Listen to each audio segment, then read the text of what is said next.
जिससे जिसे प्रेम करूं।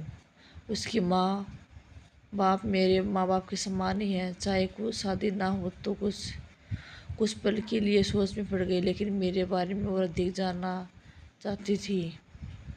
उसने पूछा, आपकी शादी कैसे हुई? मैंने बताया कि खुशबू की सगाई कहीं और कर दी गई थी। धीरे धीरे सब कुछ नॉर्मल होने लगा। खुशबू और उसके मंगेतर की बातें भी होने लगी फ़ोन पर। लेकिन जैसे जैसे शादी नज़दीक आने लगी, उन लोगों की डिमांड बढ़ने लगी। डिमांड मतलब? लड़की ने पूछा। डिमांड का एक ही मतलब होता है, दहेज की डिमांड। परिवार में सबको सोने से बने बने तोहफे दो, दूल्हे को लग्जरी कार चाहिए, सास ननद के नेकलेस दो, वगैरह वगैरह। बोले, हमारे यहाँ रीत है।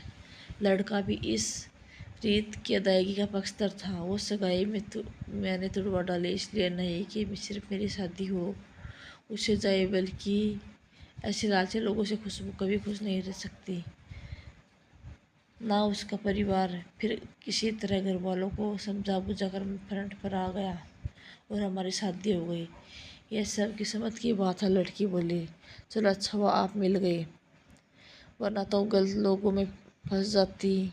मैंने कहा, जल्दी नहीं कि माता पिता का फैसला हमेशा सही और ये भी ज़रूरी नहीं प्रेमी जोड़े की पसंद से भी सही हो।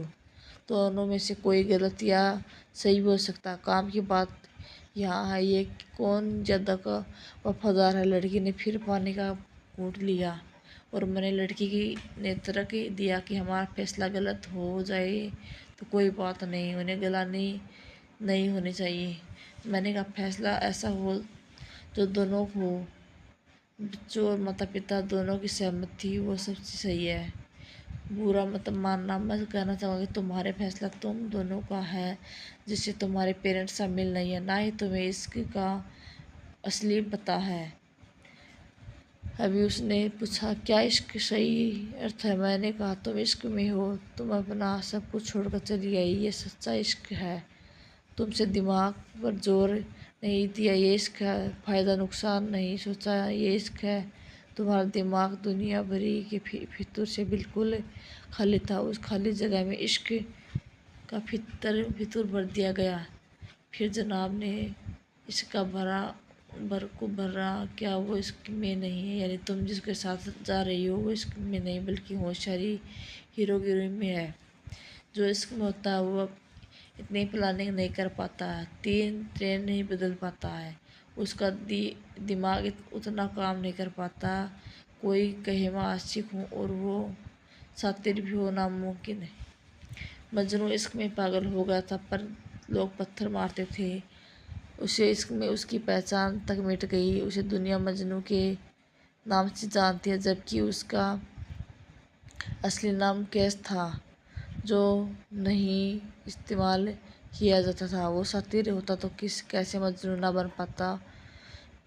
फरहाद ने सीरी के लिए पहाड़ों को खोदकर नहर निकाल डाली थी और उसी नहर में उसका लहू बह रहा था। वो इश्क था। इश्क में कोई फकीर हो, कोई जोगी हो क्या हो गया? किसी माजी ने पहाड़ तोड़कर रास्ता निकाल लिया, किसी ने अतिरिक्त दिमाग नहीं लगाया, चालाकी नहीं की। लालच, हवस और हासिल करने का नाम इश्क नहीं है। इश्क समर्पण करने को कहते हैं, जिसे इंसान सबसे पहले खुद का समर्पण करता है, जैसे तुमने किया, लेकिन तुम्हारा समर्पण हासिल करने के लिए था। यानी तुम्हारे इश्क में लालच की मिलावट हो गई। दिया कि हमारा फैसला गलत हो जाए कोई बात नहीं, उन्हें गलानी नहीं होनी चाहिए। मैंने कहा, फैसला ऐसा हो जो दोनों को हो, बच्चों माता पिता दोनों की सहमति हो, सबसे सही है। बुरा मत मानना। मैं कहना चाहूँगा, तुम्हारा फैसला तुम दोनों का हो, जिसे तुम्हारे पेरेंट्स शामिल नहीं हो, ना ही तुम्हें इश्क का असली मतलब पता है। अभी उसने पूछा, इश्क का सही अर्थ? मैंने कहा, तुम इश्क में हो, तुम अपना सब कुछ छोड़कर चली आई, ये सच्चा इश्क है। तुमने दिमाग पर जोर नहीं दिया, ये इश्क है। फ़ायदा नुकसान नहीं सोचा, ये इश्क है। तुम्हारा दिमाग दुनियादारी की फितूर से बिल्कुल खाली था। उस खाली जगह में इश्क का फितूर भर दिया गया।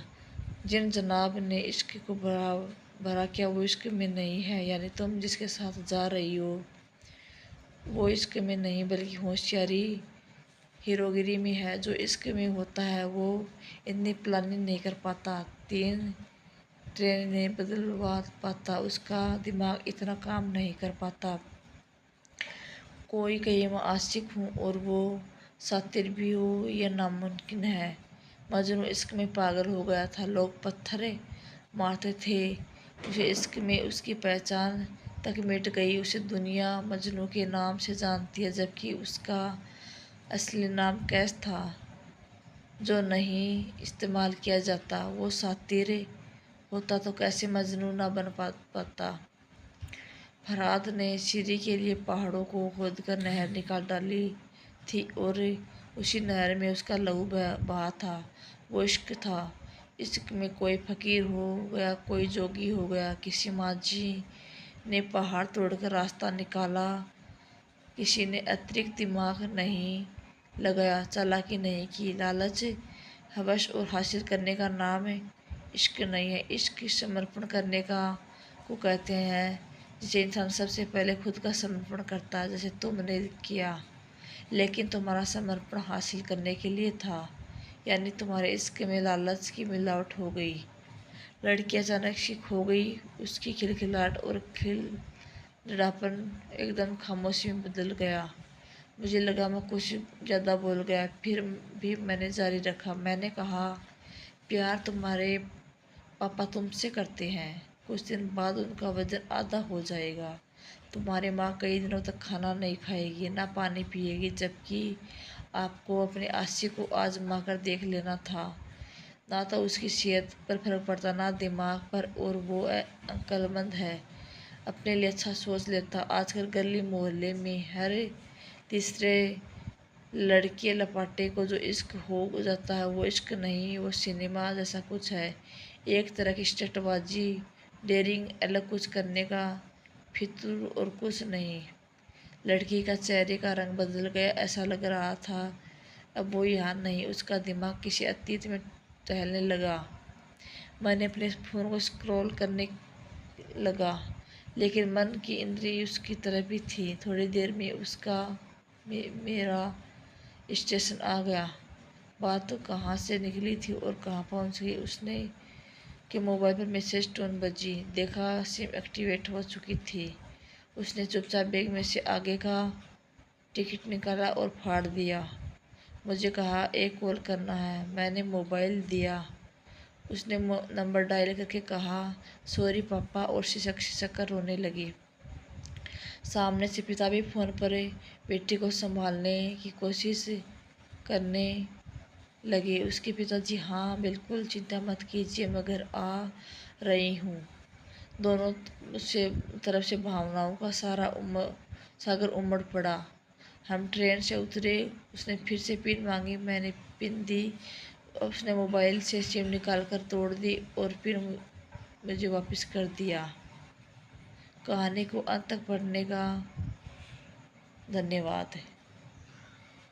देश की सभी बेटियों को समर्पित ये मेरा दावा है, माता पिता से ज़्यादा तुम्हें दुनिया में कोई प्यार नहीं करता।